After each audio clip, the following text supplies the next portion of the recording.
July is a busy month for Bangladesh. It is also the month of reckoning for the country.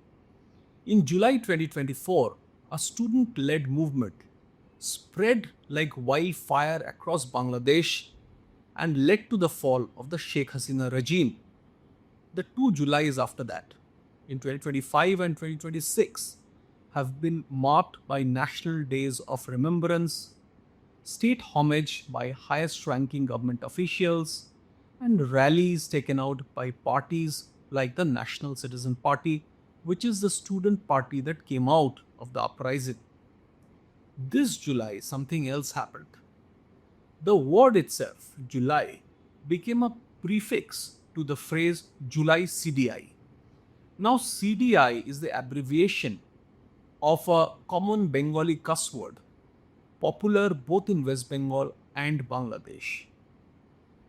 What happened is this: Bangladeshi actress and director Meher Afroz Shaun used the word July CDI in a Facebook post which went viral to deride the July uprising.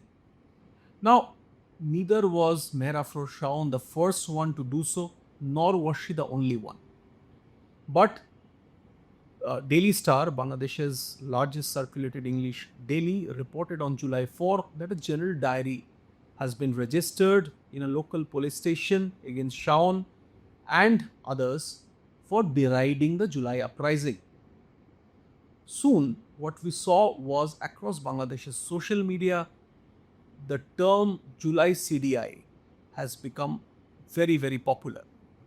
The counter to this became the words Mujib CDI and Hasina CDI.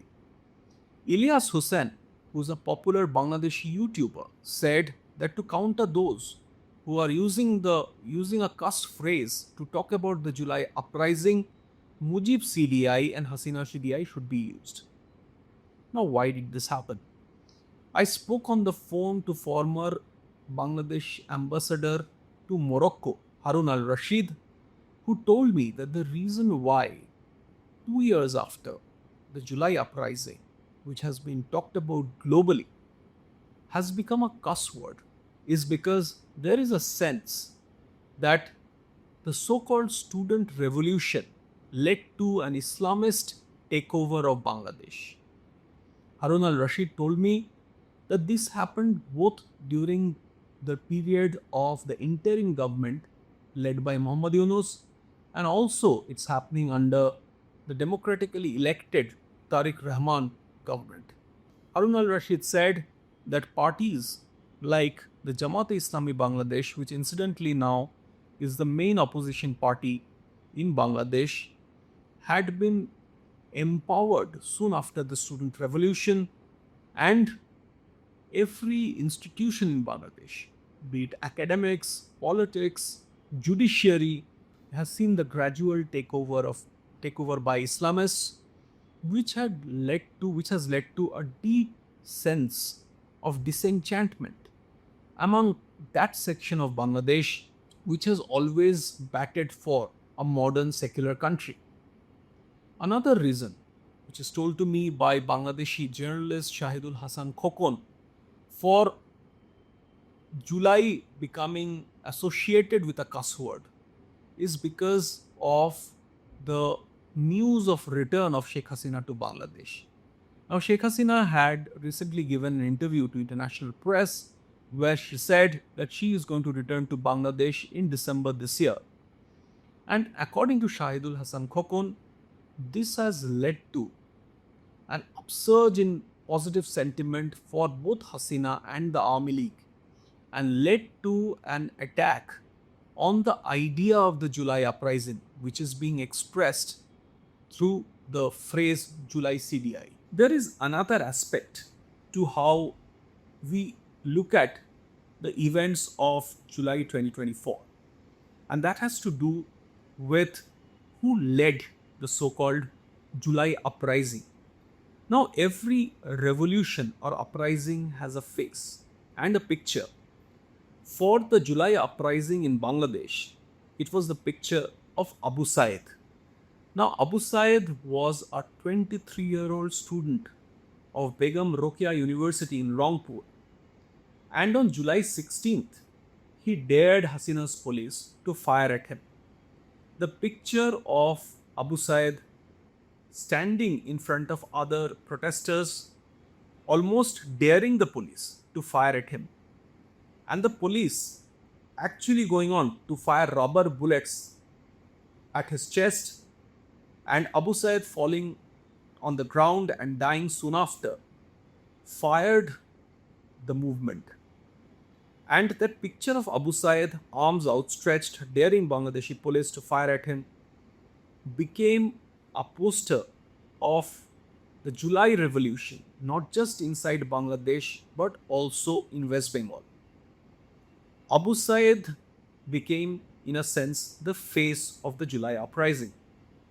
Now, around a month after the killing of Abu Saiad, I happened to be at a premier think tank in Delhi where I was sworn to Chatham House rules to discuss what's happening inside Bangladesh. By that time, Sheikh Hasina government had fallen, Sheikh Hasina had shifted to Delhi and to India, and there has been a period of great unrest inside Bangladesh. With me in the room were two former Indian ambassadors to Bangladesh, two retired lieutenant generals of the Indian Army, and a retired senior intelligence official. Now, the senior intelligence official told me that the intelligence community in India had been tracking very closely the antecedents of Abu Saiad. And he told me that Abu Saiad was somebody who, as tragic as the event of his death was, Abu Saiad was somebody who was very closely associated with the Jamaat-e Islami Bangladesh, Bangladesh's largest Islamist party, and now the main opposition party. The intelligence official told me that Abu Saiad was, in a sense, trained to take on a role like that, and Abu Saiad was one of the many young students who were planted inside a movement which was in a sense sold as a anti-quota movement in Bangladesh for an eventual Islamist takeover of Bangladesh. Now, this what the retired intelligence official told me a month after the incident of Abu Saiad's death was told to me by many senior officials, even in the Bangladeshi army, when I was researching for my book, Inshallah Bangladesh, the story of an unfinished revolution. Harun al-Rashid told me over the phone that it was indeed the case. Abu Saiad was somebody who was trained by the Jamaat Islami Bangladesh and planted by the Islamist party along with others to infiltrate the movement and to eventually lead to the fall of Hasina and the Islamist takeover of Bangladesh. Now, one of the reasons that the popularity of the term July CDI can be explained is that there is now a sense inside Bangladesh, like I said, that there were many reasons behind the fall of Hasina. Her dictatorial regime was just one of those reasons. And what happened to Bangladesh after her fall was not what people who supported the movement, Bangladeshis who supported the movement in the July of 2024 wanted. So, and interestingly, there's another important point. The party, the National Citizen Party, the Students' Party that came out of the July uprising, it's a students' party which said that it represents the hopes and aspirations of the youth in Bangladesh. Soon after, tied up with the Jamaat-e Islami Bangladesh just before the Bangladesh elections in February this year, giving credence to the theory that it was indeed an Islamist plot to overthrow Hasina. Now, in July 2026, as one looks back to the events of July 2024 in Bangladesh, one has to ask the question, was it really worth it?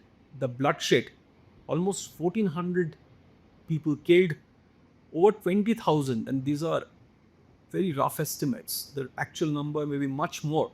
Over 20,000 injured. What did Bangladesh achieve? As one Bangladeshi analyst said, what Bangladesh saw was a change in landowner. The tenants, which is the ordinary Bangladeshi citizen, their fate remains the same.